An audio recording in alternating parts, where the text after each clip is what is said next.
I'm Connor Ruebusch, and if you are interested in the finer points of face punching, you've come to the right place. This is Heavy Hands.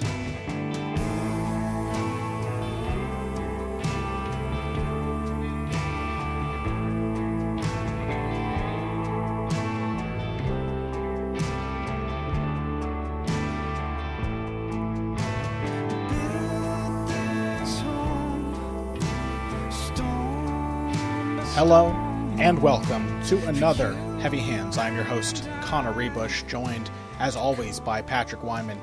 And today is the moment that you Heavy Hands listeners, and especially Heavy Hands patrons, have all been waiting for. We are going to be breaking down, in depth, in detail, exhaustively, what is probably the fight of the century. Kimbo Slice versus Dada 5000, a fight that has been waiting to happen for years and years and years, taking place at Bellator, whatever. Headlined, Pat, by an even more depressing fight, which is Royce Gracie versus Ken Shamrock 2, 3? Who gives a shit? What the thing that makes it depressing is that it's Royce Gracie versus Ken Shamrock in 2016. I'm very happy to discuss Dafir Harris versus Kevin Ferguson. Yeah. Very happy to discuss this particular fight. Because they have reason to be fighting each other. Why not? Yeah, this is for the king of the streets, man. This is for bragging rights in Miami. Every backyard in Miami is going to know the king of Pirine is going to be decided in this fight. Yeah, I think that's a viable thing. These are two guys who should be fighting each other. It makes sense skill-wise in terms of skill sets. But I refuse to say another word about Ken Shamrock versus Royce Gracie. I refuse to watch the fight. I think it's fucking ghoulish that they're doing this. And I just want nothing to do with it. I want nothing to do with that matchup. Ghoulish is a very good word to describe it. To be clear, I know this is kind of a weird topic for our show. Oh, Pat's dog is going crazy in the background. My apologies. Lucy, my wife is leaving, and Lucy has decided that she needs to make her presence felt. You're okay. I think she heard you talking about Gracie Shamrock, and she seems upset. Yeah, she's a Royce girl. She's a Royce girl. What can I say? Then she should be pleased, because even Royce Gracie nowadays will probably win that fight, but who knows? The reason we're talking about Slice is the way to hyphenate this fight Slice 5000.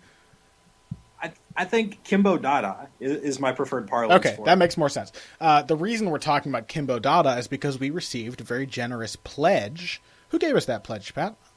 I can't recall his name. That was friend of the show, Dougie. Dougie, that's California right. MMA on Twitter. A longtime listener, has sent us some good questions in the past. Very engaged listener, and we're happy to do this not only for his generous donation, but also because there are some really actually interesting things for us to talk about with Kimbo and Dada. There is some actual background here and some things happening that are definitely worth our time. And what I like, the reason that we're doing this, for those of you who are not in the know, if you're first time listeners, a lot of you are probably tuning in because you're really amped about this matchup.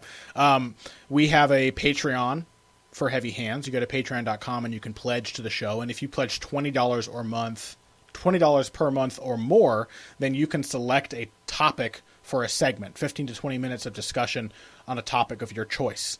And that is what Dougie has done for us. He made a one-time payment of $50, which is equivalent to about 2.5 months of that $20 pledge. He did that via our PayPal. But you can also support us on Patreon. And I like the fact that it gives us it's not just doing things for people because they pay us, but I think challenge and limitation breeds interesting analysis and creative output.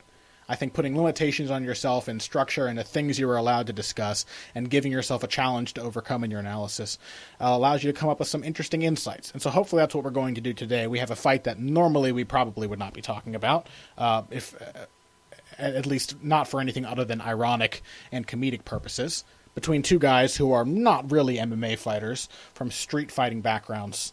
But that will nonetheless, I think, prove pretty interesting. So why don't we dive in? This fight has been brewing for some time between these two guys because I think Kimbo once agreed to fight Dada 5000 in Elite XC or something, and then according to Dada, backed out. They both from the same neighborhood, both believe themselves to be king of the streets. There's an excellent documentary out there called Dog Fight, D-A-W-G Fight, that is about Dada 5000 and the street fights that he still puts on in Pirine near Miami, Florida.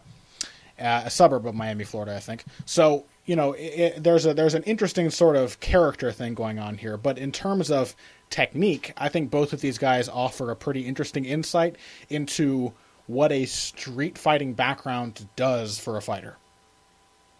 Yeah, I agree with that. I agree with that. You can see the benefits in both Dada's game and Kimbo's game. I think more so in Kimbo's game. Yeah. The benefits of having a lot of experience and how a lot of experience tends to translate into your overall game. How the strictures and limitations of the kind of backyard fights in which they came up, how that molds and shapes your game in particular ways. And it explains at a basic level why both guys throw so much into their punches. First and foremost, it's not just for entertainment value. Why they throw the way they do, why they seem to have such limited gas tanks, and why both of them, if there is an area in which they both have some legitimate technical skill, it's as counterpunchers. Yeah. So why don't we get into the counterpunching first? Because you and I were discussing this, and I think we both find it fairly interesting. I think if there is one basic skill that you would need to become proficient in a sort of street fighting environment, it would probably be counterpunching. Just the basic ability to throw counterpunches and to throw back in exchanges. I think that if we look at a lot of different skills, like if we look at distance management and footwork and all of this, you can draw parallels between different styles, and you can say, okay, outfighters need better footwork than swarmers, and swarmers don't need distance management as much as boxer punchers or whatever styles you're talking about. Counter punches exist for all the styles.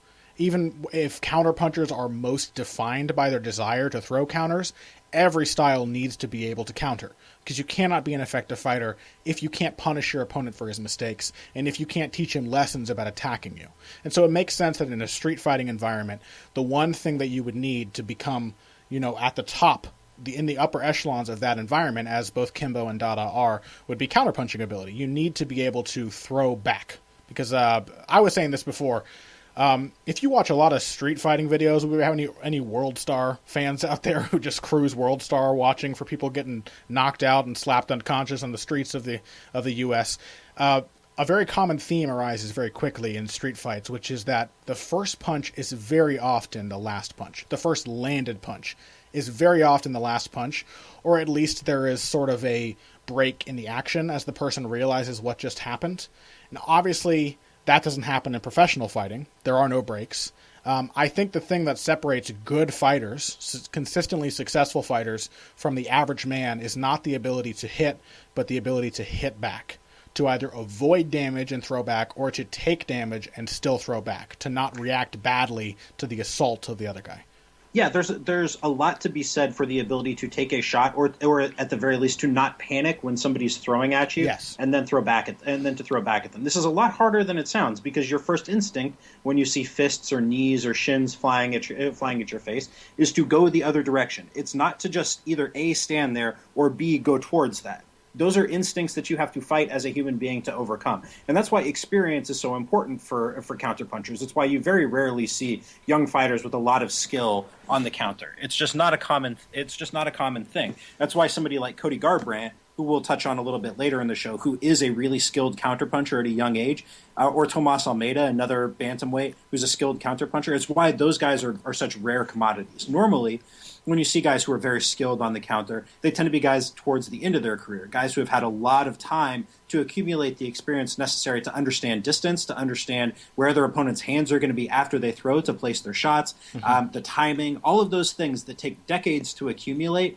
That's why, and not just decades of time, but also the experience of having been thrown at so many thousands of times to be able to pick your spots and throw back. That's why I think Kimbo and Dada are as skilled in that aspect as they are, because it's not the first time somebody's thrown at them. They know that they can take the shot, and they're confident in their ability to come back with a cleaner, better shot afterwards. And especially in a format where they don't have tape to study, they can't necessarily watch the person training and prepare for them specifically, so they have to just be able to survive in the thick of an exchange and land shots, either to scare the other guy off or to hurt him to really end the fight quickly and as quickly as possible. It might seem like a really weird, eclectic reference, but we are talking about Kimbo Slice versus Dada 5000. So I'll say that I'm reminded of a scene in Knight's Tale. Have you seen Knight's Tale, Pat?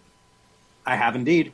With the great Heath Ledger, and there's a scene where it's a ridiculous movie, but a good one. There's a scene where the very villainous Rufus Sewell, is talking about how most of the knights during the joust will tilt their head back to avoid the risk of splinters from the lances going into their eye slits. And then we talk about how Heath Ledger's girl brags about how he has the focus of a hunter because he keeps his eye on the opponent despite the fact that a splinter might go in and hurt his eye, that he might be damaged. And I think the reason I think of that is because I think it's fitting to underscore how ridiculously counterintuitive it is to keep your eyes open and stand your ground and remain in front of someone and even throw your weight towards someone who is trying to hit you. And these things make sense from a technical perspective, but since we're talking about street fighting, we have a really serious divide between fighting instinct and fighting skill. And as silly as it sounds, guys like Kimbo Slice and Dada 5000 have a serious measure of fighting skill, of fighting knowledge compared to the average man. And I think nothing underlines that difference better than their ability to stand their ground, keep their composure, remain poised, and throw counters. Yeah. Now, to be clear about it, you and I both think, Connor, that Kimbo is the much better fighter. Yes, should win this very handily, and that of the two, he's the one who has a great deal more technical skill. Yes, better defense, better punching mechanics, and even saying that, Kimbo Slice isn't exactly an amazing boxer. He's not a beautiful technician or anything like that. He looks like a guy who, had he started 20 years younger, would have had a lot of potential as a professional, but is really still fairly limited. But I think it just serves us to mention that there is a vast divide between where these guys are at. There's a divide between Dada and Kimbo, but there's a divide between both of them, low as they are compared to pro MMA fighters, and the average man who thinks he can win a street fight. And you can see that in their bouts. The best example is probably the instant classic, Dada 5000 versus Dude, which you can find on YouTube. And Dude doesn't deal with the punches very well. It's not even clear that Dada hits him with any of the 2 punches he throws in their fight. Both times, Dude cringes and falls to the ground, prompting yells of "We ain't wrestling" from the crowd, and basically quits. Because no matter how tough you may think you are, if you don't have that experience, or you're not just naturally gifted with that level of poise and confidence in yourself, it is so hard to resist your body's natural instinct to do everything possible to avoid being hit, to turn away. And even if these things actually make you more likely to be hit by someone who knows what they're doing, your initial inclination is, whoo, always. Scared the shit out of me, Pat. Yeah, she is feeling it today. Sorry about that. I watched The Shining last night, and I'm still on edge. That scared the hell out of me. Well, nothing will put you on edge quite like The Shining. No, I've got this soul horror just lingering inside me, and I'm here talking about street fighting and trying to pretend like everything's fine, but clearly it isn't, the way I just jumped out of my chair. No, God, no, huh? But yeah, so, and of those two guys, I mean, the fact that Dada had that effect on that gentleman, as opposed to Kimbo, who is a much more skilled, as we pointed out, a much more skilled fighter. Yeah, you know, Kimbo has pretty, not great footwork, but he's got pretty decent footwork. Yeah, he fights pretty squared, kind of like Mike Tyson, but it allows him to like move forward and throw from both hands pretty well. Mm-hmm. He throws nice combinations. He goes from one hand to the other in pretty skilled fashion. We know he's got power in both hands. He is and he's willing and able to move his head and roll under shots. I think less so as he's gotten older. But the other thing that's important to note here about Kimbo is, even at 42 and with a lot of mileage on his body, he's still a hell of an athlete. Yes. Yeah, and he's specifically, Dada as well, specifically the kind of athlete suited for a street fighting format, more so than an MMA format. Both athletically and mentally, the way he thinks about fighting and the way he's trained his body for fighting. Kimbo and Dada throw heavy all the time and often into the fight. Kimbo has a little more craft than Dada. He will stalk an opponent. He will make them miss a few times, try to get into their head, try to get into his critical distance. But he still tends to throw power. It bears mentioning, most of the fights of these guys on YouTube, their street fights, and most of their MMA fights too, the ones that they win anyway, are within the first round, many of them under 3 minutes. And so these are not guys who are from backgrounds of prolonged strategic battles of attrition. These are guys who are used to most of their opponents going away when hit with the first few punches, and are used to basically trying to hit as early as often, which also, makes sense from a bare knuckle perspective. You don't want to be in there slinging your hands over and over. So if you're going to be using modern boxing techniques in a bare knuckle context, it at least makes sense to throw your best, hardest punches as soon as possible and try to end the thing before you can damage your hands or get hit and have your face cut. Yeah, there's no sense in throwing kind of half-speed probing shots that you're still trying to land in a bare knuckle context, because you're still run a substantial risk of breaking your hand every time you do that. Yeah, I think if they were maybe like operating more in the confines of original bare knuckle boxing, we'd probably see more feinting and more probing. But yeah, it doesn't make sense to. You're right. It doesn't make sense to let somebody duck into your fist if it's half clenched and it's loose and you're throwing your arm out there at half speed. That may make it even easier to hurt if your hand isn't in proper form. Well, I'm not talking necessarily about your hand, about how you're holding your hand. I'm saying that every single time you land a punch to the head, whether you're throwing at half speed or full speed in a bare knuckle context, you run an increased risk of breaking your hand. Yes. So if you're not trying to knock your opponent out with a headshot in a bare knuckle context, you might as well not throw it, because in the aggregate, the risk of throwing any sort of shot to the head without gloves or wraps is high enough that you're better off just not doing it. That if you're going to throw to knock the guy out or throw to the body, but don't mess around throwing half speed shots. Yeah, though they're very different. By the way, I want to bring up two other guys in mainstream Major League MMA who come from backyard fighting backgrounds, and those are Alex Caceres, Bruce Leroy himself, and Jorge Masvidal.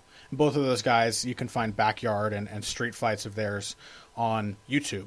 And I think while neither of them are the gigantic heavyweight types that Kimbo and Dada are, they often were facing guys bigger than themselves. And so I think you can still read a certain level of experienced-based craft to their games, that they clearly are fighters who have learned to adapt to an environment in which you don't have time to prepare, in which your opponent is going to come at you hard and strong. Both of those guys are slow starters and strong finishers. Even in professional MMA, those habits have carried over, where they are very used to going through a rough period at the beginning of a fight, soaking up some damage, and then coming back to get the win using craft rather than brute power.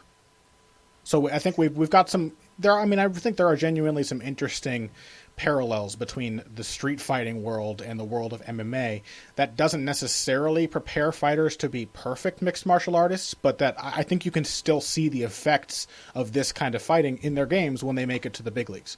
Yeah, there's a lot to be said for the kind of cool under fire that guys like Caceres and Masvidal have to them. Yes. Like, there's nothing you can do to Jorge Masvidal in a fight that really concerns him. Sometimes to his detriment. Like, there are times when Masvidal seems to fight without a sense of urgency, but that's generally because his opponent isn't pushing him, you know? Yeah. Like, and I think that but you get the feeling watching Jorge Masvidal that his pulse rarely gets that high. Yeah, and you give Jorge Masvidal today, a guy who's bigger than him with suspect cardio and no round time limits, and he's probably going to finish that guy down the stretch. You know, you don't need a sense of urgency when you're used to the other guy getting tired, and he's not going to be trying as hard, and you can have as much time as you want to work on him.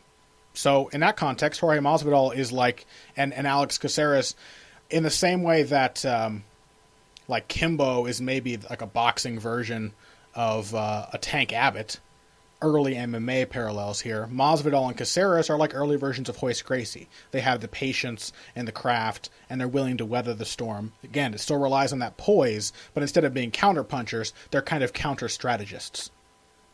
Yeah, absolutely. You can see that very clearly watching some backyard fights of Caceres's, where the other dude is on top of him, the other dude's landing shots, trying to ground and pound him, and Caceres manages to pull out a triangle after a couple of rough minutes. Yeah. But that's poise right there. It's that he didn't panic. He just kept going, kept going, kept going. Even though he was losing the fight, he just stayed cool, and eventually he pulled out his submission against a guy again who looked substantially bigger than him. And Caceres fought his way into the UFC, fighting 20 pounds above his best weight. Right, and he's a good fighter. It's hard to forget. I'm reminded of that rant that Luke Thomas went on a while back when people were saying how Bubba, not Bubba Jenkins, what's Bubba, who was John Jones's teammate? Bubba McDaniel, and people were saying, oh, well, he doesn't, because he was complaining about fighter pay, and they're like, oh, he doesn't deserve to get paid more. And Luke Thomas was saying, no, he does. People in the UFC are so far beyond normal people. They're so elite compared to normal people that you really can't understand it. And I think it's true. Just to see that Dada 5000, and we'll wrap up our discussion here talking about him in a minute, but Dada 5000 is leagues beyond the average man. That says a lot about how special the ability to fight well and composed in a hot situation really is. So, final thoughts on the matchup. You kind of already hinted before. In fact, I think you explicitly said we both think Kimbo Slice will most likely win it. Yeah, I think there's no question that Dada is the better promoter of the two. Sure. And probably the more charismatic figure of the two men. Oh, yeah. But Kimbo is the better fighter, and unless Kimbo just kind of falls apart in the first exchange, because again he's getting older, probably getting harder for him to take a good shot. Unless he just kind of falls apart, Kimbo should knock out Dada. He's just vastly more skilled, better mechanics. His cardio should last maybe a minute longer, which in the context of this fight should be enough. But again, I came away from this experience with a lot of respect for Kimbo Slice's game, especially 8 or 10 years ago, in a way that I don't think he's gotten a lot of respect for. There are things that he actually does well. He's got good instincts. He hits hard. Good athlete. He's not the world's worst wrestler. And a physical guy. I got a lot of respect for Kimbo. Yeah, and you look at him fighting. I don't know. He's bad as an MMA fighter. He's not that great. And you can imagine maybe, just in terms of overall skill set, but then it becomes really easy to just overlook the things that he does well. And there are a lot of really impressive qualities there because of his background. You never know. This could be the fight that ends up being the last one for him, because Dada will certainly brawl if he needs to, and looks like he can take a pretty decent shot. He did in his Cedric James fight, although it does bear mentioning that he probably would have lost that fight if the referee hadn't bizarrely stood Cedric James up from mount just as he was posturing up and trying to land punches. So who knows? But this fight, I think we can end on this note. This fight is so much better than Royce Gracie versus Ken Shamrock, and vastly better than Kimbo Slice versus Ken Shamrock was, because we are basically going to be seeing these two guys in the kind of fight that they have always trained for.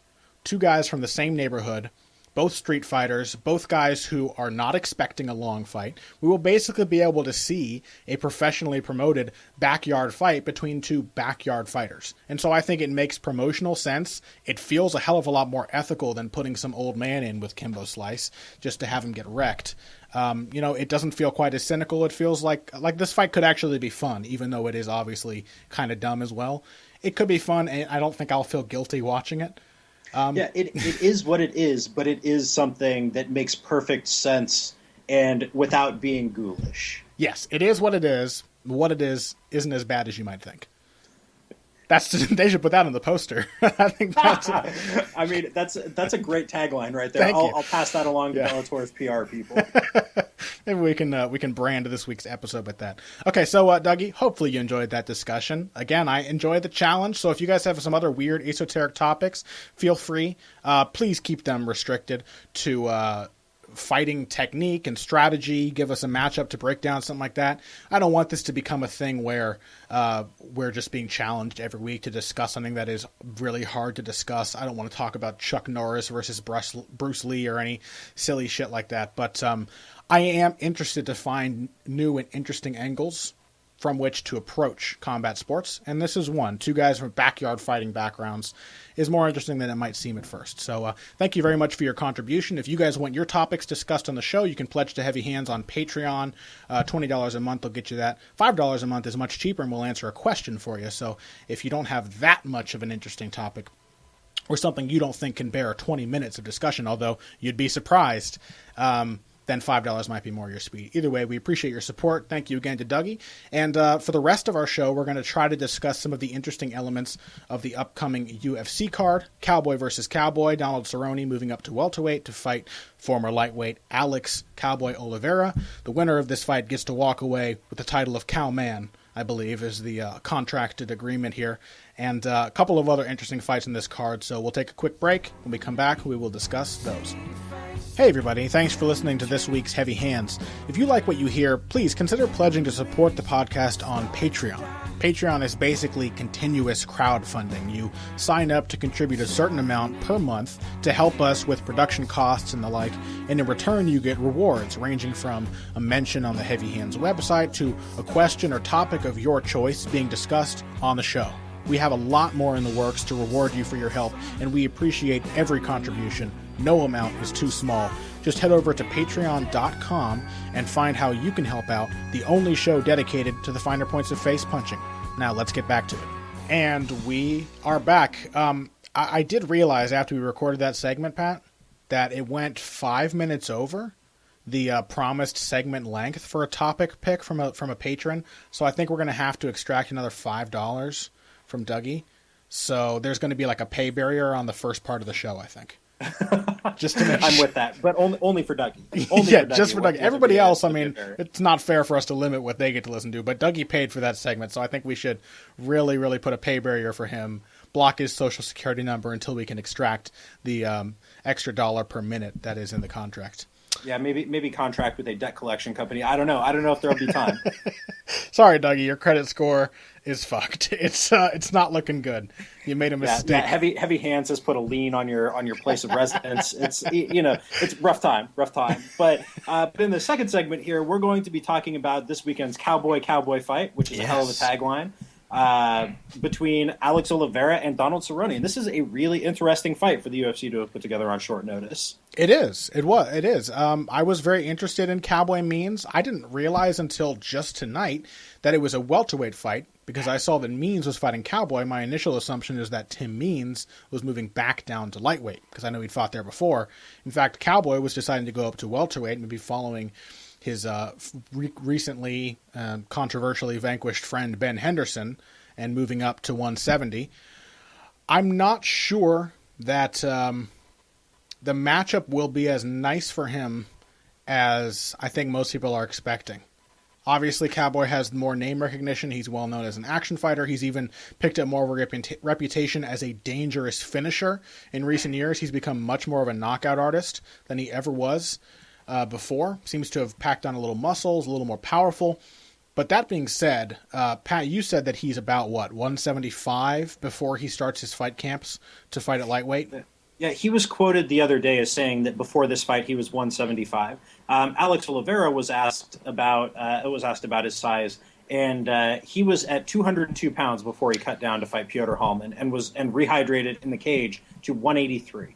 Which is insane. That was a lightweight fight. He cut to 155 from an original starting point. I'm sure some of that was dieting, but an original point of nearly 50 pounds more.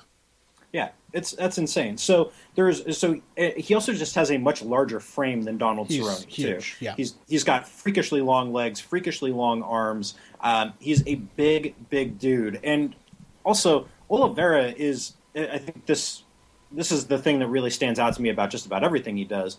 He is a hell of an athlete and a hell of a physical specimen. He's got a great frame for MMA, but he's also surprisingly quick and well put together, and he's got great balance, a sense of where he is, like great sense of distance, great timing, great rhythm. Like he is a natural athlete, and you can see it in the way that he moves. You mentioned his frame. It just occurred to me as you said that he kind of has the frame that you brought up as being kind of the ideal MMA frame a few episodes ago. He is kind of a lightweight John Jones or a welterweight John Jones. He's long in the arm and the leg, pretty thin and long, and then heavily muscled in the upper body. strong, has great upper body strength and power from his back. Has the reach and the mass, basically, that you need to be a physical force. And I think it really comes through in his fights. He seems to be really, really difficult to outmuscle in the clinch. His wrestling, and you can tell, the thing is, you can tell in his grappling exchanges, like in that debut against Gilbert Burns, even some of the weirdness, I think, in his fight with Joe Merritt didn't exactly look flawless.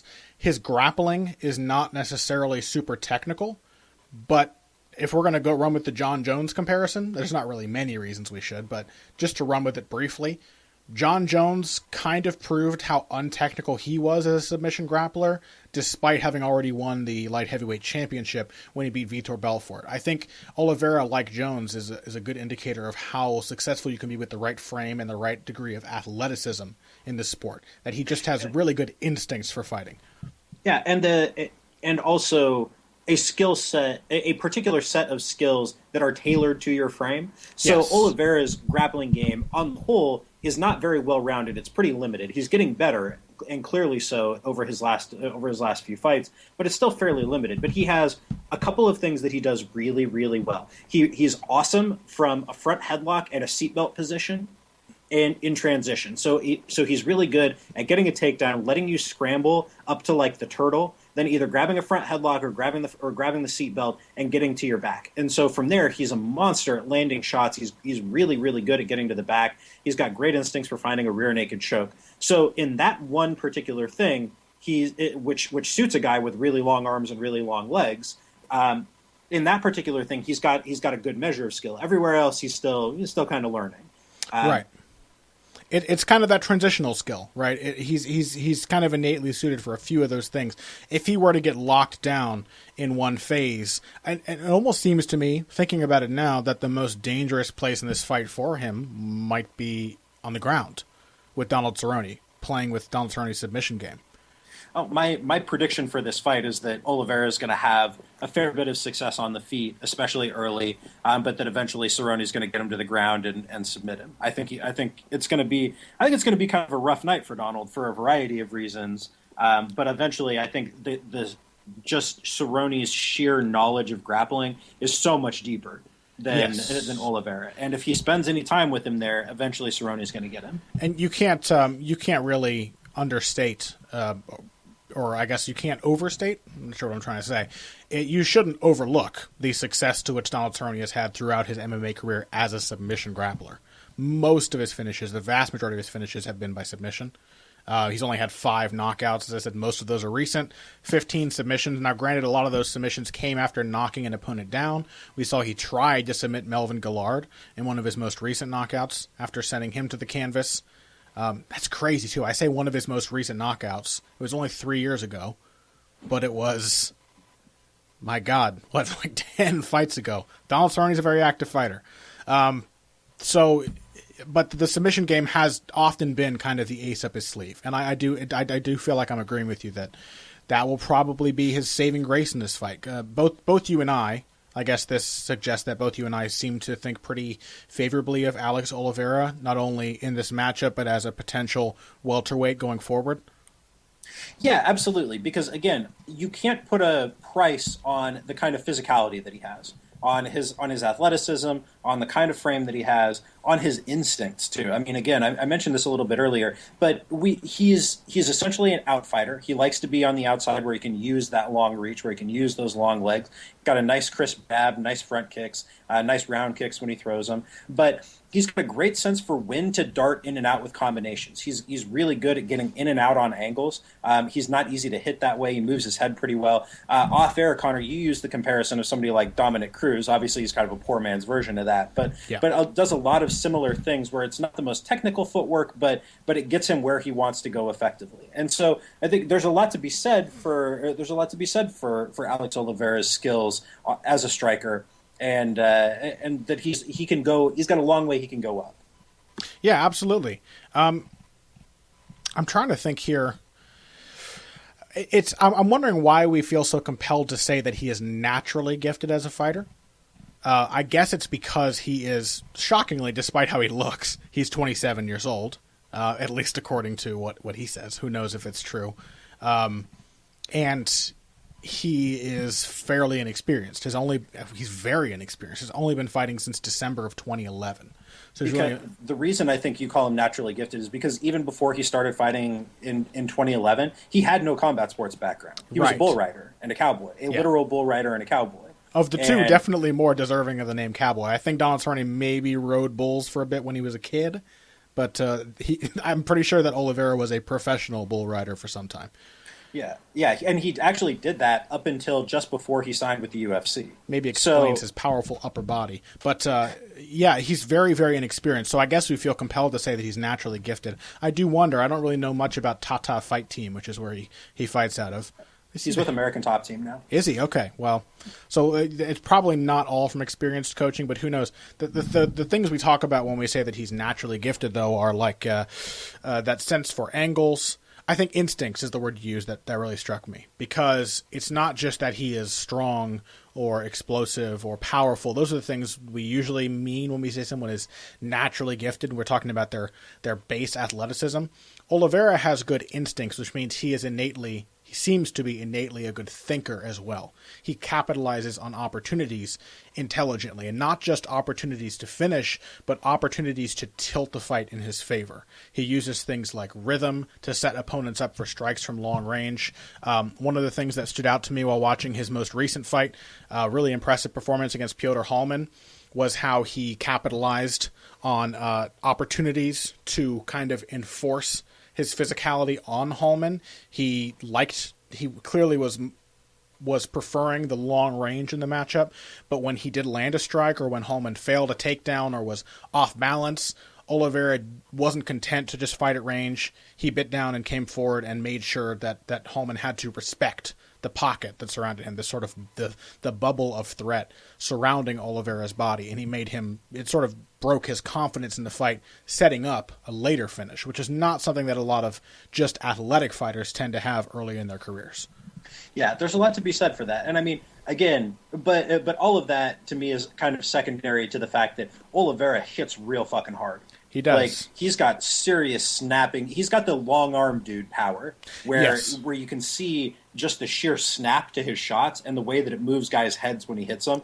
Like, his knockout of Piotr Hallman, my God, man. Like, Hallman's head snaps from one side of the screen to the other after Oliveira lands the right hand that puts him down. Like, that is a natural gift. And, like, he does a good job of getting his body weight into his shots as he's moving forward, but there's also kind of a natural snapping power to that. But, to kind of bring it back around, don't want to make this all about Oliveira. What do you think of the version of Donald Cerrone that we've seen in his most recent fights, Connor? Is he getting better at this point, or is he kind of who he is? I don't know. There are two theories. I think we've probably discussed this in the past.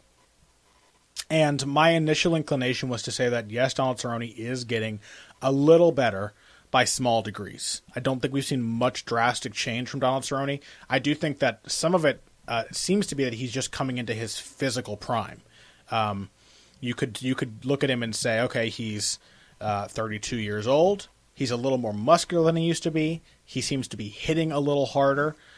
He seems to be wrestling a little more effectively, so maybe he's a little stronger and a little more explosive than he used to be, and so even if he's not getting that much better technically, or he's doing so by very small degrees, he is still better than he was.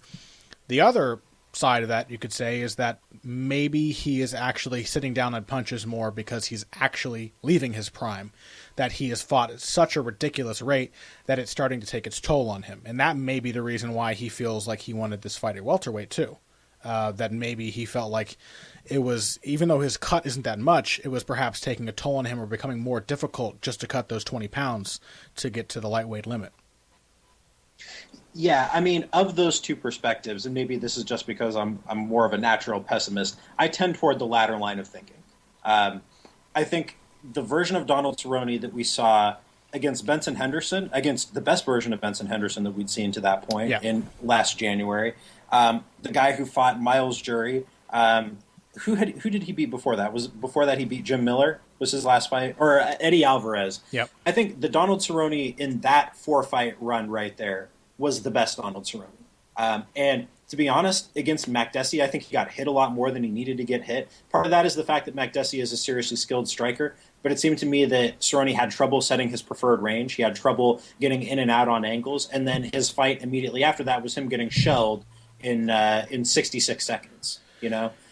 So I would just say you need to be on the lookout here for Cerrone to kind of fall off a cliff, because he is a guy who's fought so much. And when I did my work on aging curves a few years back, I found that guys who fight at an elevated rate, who take a lot of fights, who spend a lot of time in camp, that shortens your prime. That shortens your prime years. That takes a toll on your body. And even as tough and as durable as Donald Cerrone is, nobody can do that forever. And I have a sinking feeling that when Cerrone falls off, it's going to be quick. It sounds like he's much more relaxed going into this fight, that his head's in a better place.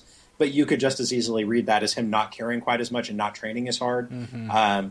I worry about Donald Cerrone because I fear when the end comes, it's going to come quick, and all of a sudden Cerrone is going to be looking at like a 4-fight losing streak, and we're going to say, "How did this happen?" And then you need to look back at him fighting 5 or 6 times a year and say, "Oh, that's probably how that happened." Yeah, I'll say that seems a little more like an intuition-based thing at this point, or like a learned experience thing than something necessarily based off of the evidence. There's maybe a bit of recency bias in that impression, because the fight with Dos Anjos, I think it just is, every fight there's 2 stories going into every fight. We could say Donald Cerrone looked bad, but also Dos Anjos has been on an absolute tear and looked just as dangerous as he did in the Anthony Pettis fight, against a fighter who has historically been much worse against pressure fighters than Anthony Pettis has, which is saying something.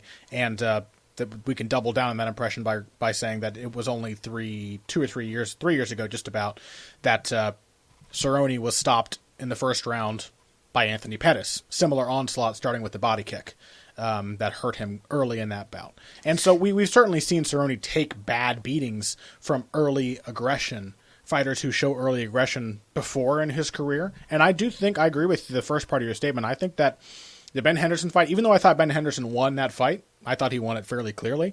Donald Cerrone looked really sharp. He looked really good in the Miles Jury fight. He looked really good in the Eddie Alvarez fight, the Jim Miller fight. That whole run there were obviously still a lot of the same problems with Cerrone, but he did seem a little more composed, a little more relaxed. He seemed to be more confident about putting snap into his shots, and more confident about his distance. Didn't seem like he had to play with it and play patty cake quite so much with his hands to get a feel for it. He just seemed more poised and more composed. But it was quite a shellacking at the hands of RDA, so I can't disagree with your sentiment that we should maybe be on the lookout for a sudden decline. Yeah. I'm not saying that this is the fight where Cerrone declines. I'm saying that if you're looking at a complex of factors, a guy who has historically been pretty hittable, a guy who has taken a lot of fights, has spent a lot of time in camp, has spent a lot of years cutting weight. These are not things that would point to Donald Cerrone having an exceptionally long peak, especially given the fact that he tends to be fairly hard on his body in his leisure activities as well. So if you're looking for historical comparanda with Donald Cerrone, they are not guys who have like these 12 or 13 year primes. They're guys who have 9-10 year primes. And Cerrone is coming up on the 10-year anniversary of starting professional MMA. So that's all I'm saying here. I'm not. I sincerely hope that that's not the case, because I love Donald Cerrone. He's one of my favorite fighters to watch. But if you were looking for reasons to doubt him, they are certainly there. Maybe not so much in what he's done in the cage, but in what surrounds his actual performances. It could also be a thing, which Ben Henderson may be going through his own version right now. He could be going into a Joe Riggs phase, or the Sam Langford phase of his career, where fortunately Cerrone has just now seems to have gotten over some of his confidence issues. Obviously, the Dos Anjos fight was a pretty stark reminder of how it used to be for him, but not many fighters have been able to replicate that lately, and there are very few fighters in the division who are as effective pressure fighters as RDA. So maybe we'll see Cerrone have a sort of physical decline, but we will be surprised at the amount of craft he's picked up throughout his career. A sudden drop-off doesn't necessarily mean, for a guy with as much valuable experience as Cerrone has, it doesn't necessarily mean that he just starts losing every fight. It maybe means that he starts losing more fights than we think, but still has a few surprises left in him. Yeah, I mean, so to clarify on this, going through a decline or ending his prime doesn't mean that Cerrone never wins another fight. Sure. There are plenty of guys who, past their primes, win fights. It's that maybe they lose fights that you don't think that they should lose. So So I'm trying to think of a couple of good recent examples here of guys who were kind of fairly clearly past it. But I would say, I'm trying to think of something too. Yeah, I mean, it's kind of hard. This is not the direction I thought this conversation would go. So I'm trying to think of a couple examples off the top of my head. Okay, I'll say Melvin Guillard. Melvin Guillard, to me, I think is pretty clearly past his prime at this point. Melvin Guillard losing a fight to Brandon Gertz should be a clear sign that he is not the same fighter anymore. That he's past it. That doesn't mean that Melvin Guillard never wins another fight, but I think that that's a clear sign that Melvin Guillard is not the fighter that he used to be. Okay, sure. Dennis Seaver struggling with Charles Rosa, a fighter who is pretty solid but not awesome, should be a sign that he's probably past his prime. Clay Guida getting submitted by Thiago Tavares, maybe. That's another great example. Guida, another guy who kind of fits Cowboys' profile of having had a lot of fights. That if you're like a standard deviation above the average, that tends to correlate to a shorter prime career. But at any rate, this is getting away from the technical stuff. So all I'm getting at is Cerrone. He is not a guy who profiles to have an exceptionally long prime. And if he falls off, I will not at all be surprised. Yeah. So ultimate prediction in the fight. Man, I'm really wondering if I should just bank on Oliveira here, because I really do think he's got. But I'm such a contrarian. I probably have this natural urge to just hope that maybe I'm picking the underdog correctly. I do feel like he's got a chance here. The thing is, Oliveira is not necessarily a pressure fighter, but as I said, he can pressure when he needs to. And with the team at ATT, we've seen how well those guys have game planned for other fighters like Valerie Letourneau recently. I wouldn't be surprised if Oliveira came out and tried. I mean, it's not like it's a secret that you put it on Donald Cerrone early and your chances improve.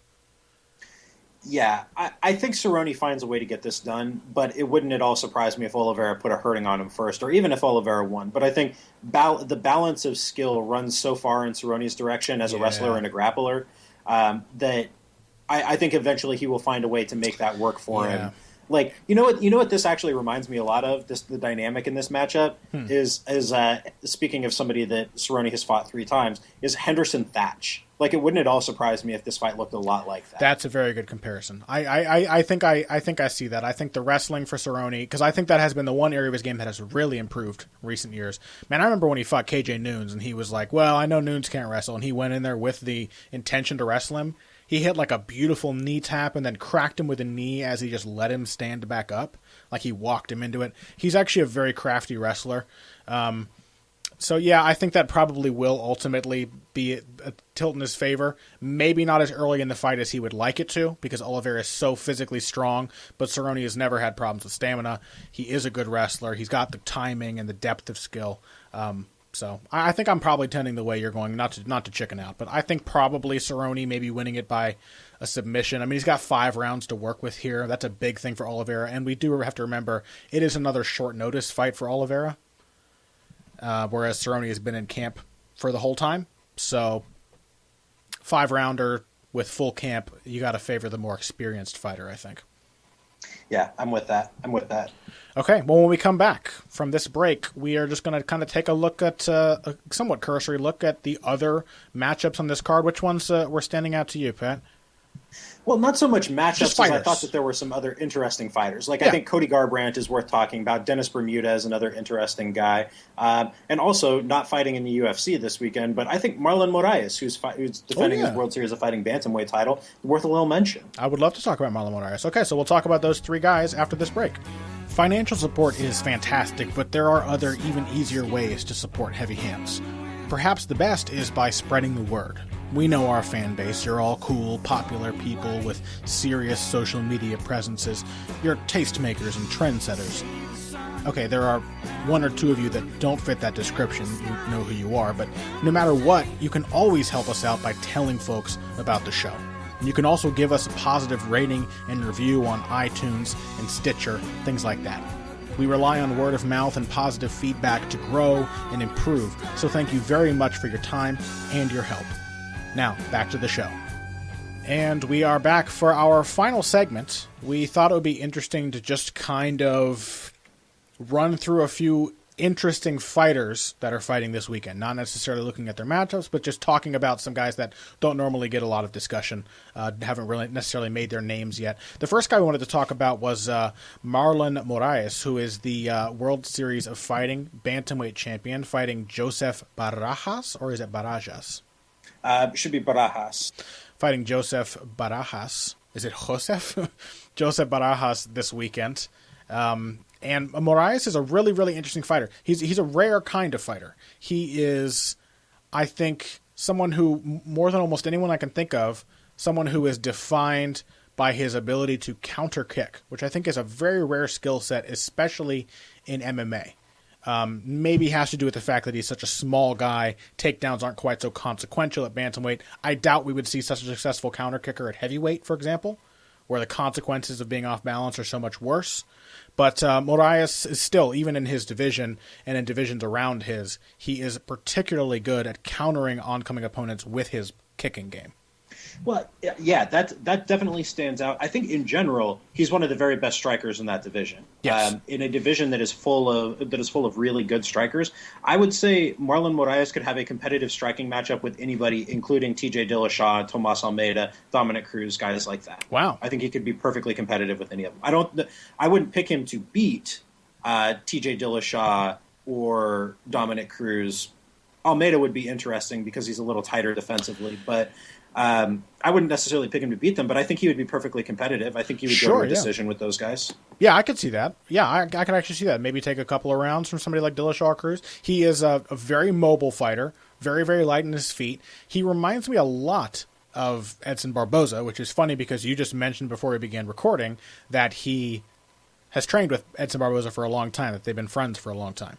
Yeah, they've been friends since childhood. They had, I think, the same Muay Thai teacher when they were growing up. And you can see that in the way that they both like spinning strikes. They both throw good hard hand combinations, really crushing low kicks. Mm-hmm. It's an interesting style. And now they both train with Frankie Edgar too.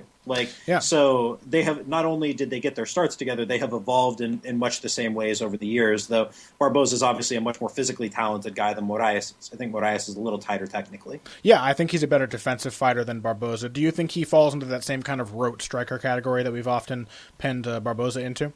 I don't think so. I think he can be rote when he wants to be, but I think he's pretty organic. I'm watching his fight with Shimon Moraes right now, and you can see the wheels turning. You can see him reading. You can see him picking and choosing shots. I think that comes into play with the counter kicking, especially. That you can see him. You can see him choose the right places to be. Because especially with counter kicking, you have to be able to be very cognizant of defense because you're at great risk when you're kicking someone. When you're on one foot while someone's punching at you. And you have to be able to make very small, subtle, and very quick adjustments in distance to keep yourself safe while hitting the sweet spot on your kick. I think it's a lot harder in close to find a sweet spot for a kick than it is for a punch. You can throw a short punch and drive it right through the target.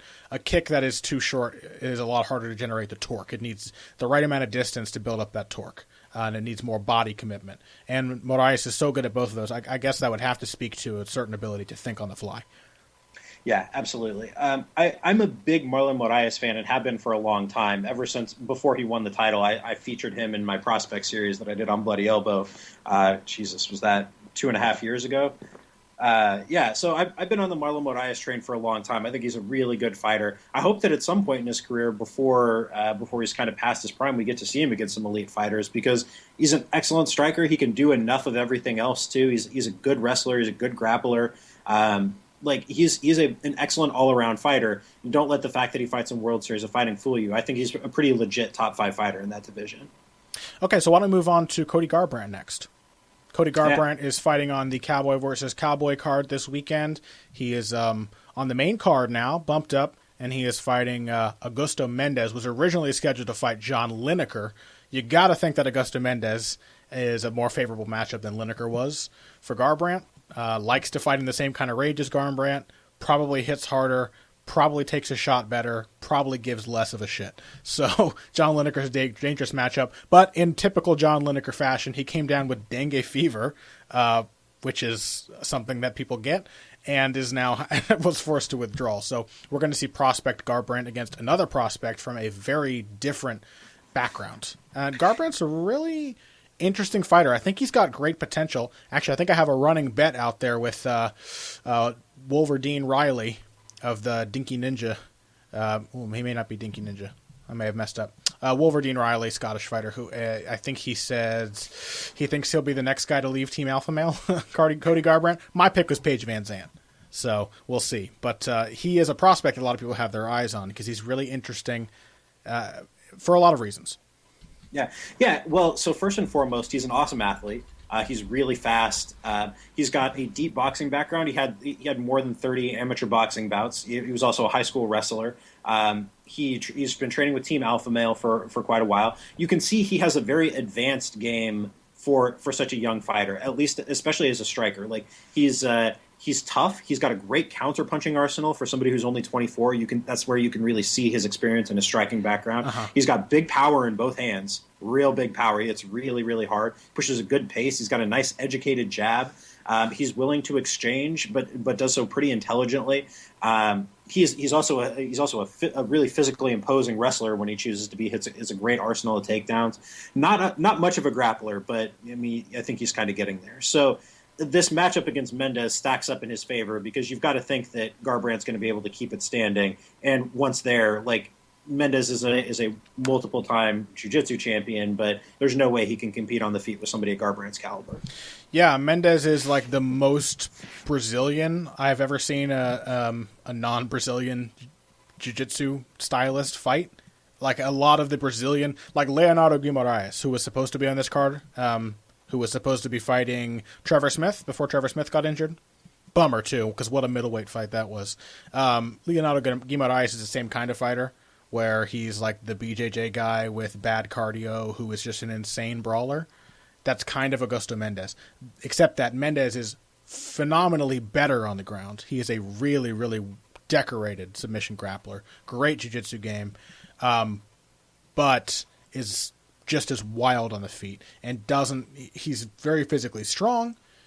He is very aggressive. I could see him getting Garbrandt to the fence. If he gets Garbrandt on the ground, this fight is very, very interesting because there are a few people in MMA with the kind of grappling skill that Mendez has, but it is kind of hard to imagine him easily getting past that jab and the counter punches and scaring Garbrandt off enough to get him up against the fence. Yeah, because Garbrandt, too, the other thing, I didn't mention this, Garbrandt has really nice, tight footwork. Has a really good sense of space, does a good job of keeping himself almost effortlessly. You almost don't notice that he's doing it as he's doing it, but he's got a really great sense of distance, really great sense of space, like hard to get in on. I have to think he's just gonna kind of pound the crap out of Mendez on the feet and eventually finish him. Now, I will say, I think that Garbrandt is kind of a useful comparison for the discussion we were having earlier about Cowboy Oliveira. Because I think Garbrandt is a guy who has as much of the physical talent, but maybe not as much of the instinctual fighting ability as Oliveira. I think Garbrandt had a tougher than expected fight against Henry Briones last time out. It wasn't the prospect loss that we discussed a little while back, but it seemed that he was kind of struck about 4 minutes into the fight by the fact that the fight was not as easy as he thought it would be. And that he's maybe has a certain measure of inconsistency to how he applies his technique. He's probably a more technical fighter than Oliveira in a basic sense in terms of punching mechanics and footwork, but I don't think his instincts are quite as good. He doesn't have the same immediate feeling that he needs to take an angle after landing a shot all the time. He doesn't have the same immediate feeling that he needs to press the action when the opponent is weak that Oliveira does. He doesn't have those same instincts. He doesn't react to the stimuli of a fight he doesn't react correctly as often as Oliveira does. I agree with that to an extent, but I also think that that's being a little hard on Garbrandt against Briones, who's a super tough dude and was just there for the whole fight, and is also a pretty skilled striker in his own right. Sure. So yeah. after, I think it would have been really easy for Garbrandt to get discouraged after the first round of that fight when he landed more shots. He landed some of his Sunday best punches on Enrique Briones, but couldn't put him out. And he got cracked with a few good shots in return. I thought after that, Garbrandt kind of settled down, got into his rhythm, started putting his jab out there, started putting his pace on him. And, he was routinely throwing 10, 15, up to 20 strikes a minute in the second round, but was very measured about it and fought intelligently. Like, he accepted the fact that it wasn't going to be easy for him to get Briones out there, and he fought smart. When he did knock him down, he didn't blow his load trying to finish him. I just thought it was a good, measured performance from a guy who could have easily gotten discouraged or fought outside of himself. So yeah, I mean, he may not have exactly the same instincts, but I thought that was a really mature performance from a guy that gave him a lot more than he thought he was going to get. Like sure, he thought he was going to be out of there, but when he wasn't, Garbrandt didn't panic. I thought he pretty easily took all 3 rounds. Yeah, and I have to reiterate, it wasn't the prospect loss that we discussed. He did win the fight. It was one of those fights that prospects have against a tough journeyman who is much more difficult to beat than expected, and in that context, Garbrandt did pass the test. So that's a very fair counterpoint. It's just interesting to note that maybe given a wild, aggressive kind of brawler like Mendez, Garbrandt may be prone to make some early bad decisions, which kind of makes the matchup a little more interesting than it might be otherwise. But I do follow your feeling that Garbrandt is the likely win here. And then the last guy we wanted to discuss, Dennis Bermudez. Dennis Bermudez. Yeah. Oh, go on. Oh, no, go for it. Well, Dennis Bermudez, the thing that always stands out to me about Dennis Bermudez is that I think he is what you would get if you took a guy like Edson Barboza and told him he was a pressure fighter. Dennis Bermudez seems to have a lot of the same trouble that Barboza has historically had in the pocket, reacting on the fly, doing things according to the situation in front of him rather than according to what he trained on the pads, except that his game plan almost always puts him right in his opponent's face, which I think makes the results of his fights often a lot more catastrophic than Barboza's have been, where Barboza, even if he has more recent losses than Bermudez, he is fighting in an incredibly deep division, and they have pretty much all been extremely competitive. I think the last time Barboza had a non-competitive fight, I'm trying to even remember when it was. Because even fights of his that look like they're not going to be competitive. Cerrone. Okay, yeah, the Cerrone fight, and it was kind of a flash KO. So really, I think Bermudez has these really, really catastrophic results. Then he doesn't recover as well as Barboza because he knows no way other than to be in front of his opponent and try to make his rote fighting style fit into that. Yeah, Bermudez is a guy who has good power in his shots, hits really hard. He's a great wrestler. He is, in general, a great offensive fighter, but he's a guy who exacerbates his kind of his lack of consistent defense by constantly putting himself in places where that's a problem for him. Yeah. So it's exactly what you pointed to, Connor. Like, Bermudez is a guy who's a nice, like, outside fighter. Despite the fact that he's not very tall, he fights long. He's got a nice front kick. He's got a nice jab. He throws good straight punches when he wants to. He's got a really nice leg kicking game. But way too often, he sticks around after throwing those and decides he wants to stick around in the pocket and exchange, when really that's not what he should be doing. Despite the fact that he's a guy who has some pop, like, Bermudez is not clean defensively and either relies on a tight guard or moving his head just a little bit. And too often, he's just throwing himself onto his opponent's shots. And that's how he gets himself knocked down knocked out by Jeremy Stevens. Got knocked down before that in that fight too, and knocked down and submitted by Ricardo Lamas. It's like he's just constantly there to be hit. And when you're a guy who is not deflecting or making his opponents miss a lot, like, that's eventually you're going to get knocked out, even if your chin is not bad per se. Yeah, I think if we look at Bermudez's recent record, we can see how difficult the fights tend to be for him because of that unfortunate matchup. And, who knows, he may be best suited to a pressure fighting style. There may be something in him that his coaches think, okay, we have to tailor this aggression or something and make it fit his style. But it is nonetheless an unfortunate pairing of what you and I think of as rote fighting ability, a rote technical skill, and obviously vulnerability and this desire to always press forward. We have the Jeremy Stevens KO, multiple knockdowns leading up to that. We have the Lamas knockdown. I think he got tagged up pretty decently some in the Steven Seiler fight. He probably should have lost the Max Holloway fight. In fact, I'll go ahead and say he definitely should have. And then the Matt Grice fight before that was life or death. And there was only 2 fights before that he had a competitive fight with Diego Brandao, another famously inconsistent fighter, and was knocked down and submitted. So it's interesting. Dennis Bermudez is one of those fighters who is like a nightmare to predict because of that. because you kind of know what you can expect from him, but you still can't. You still don't know which result you're going to get from that expectation. You know what I mean? Yeah, like against Tatsuya Kawajiri, he should go out here and take a clean decision, right? Like he should be able, because he throws about 2 or 3 times as much as Kawajiri does. So he should outwork him on the feet. His takedown defense is so good, is stunning. He's got some of the best takedown defense in MMA, much like Jimmy Rivera. Fights a lot like Jimmy Rivera too. Sure. But he should stuff the takedowns. He should be able to take Kawajiri down himself, should outwork him on the feet. But there's always the chance he just walks face first into a Kawajiri spinning back fist and gets knocked out, or that Kawajiri stuns him with a punch and submits him in transition. Because that's just always going to be a thing that can happen in a Dennis Bermudez fight. Like, I say this as a fan of his. I'm a guy who really likes watching him fight. I love watching him strike.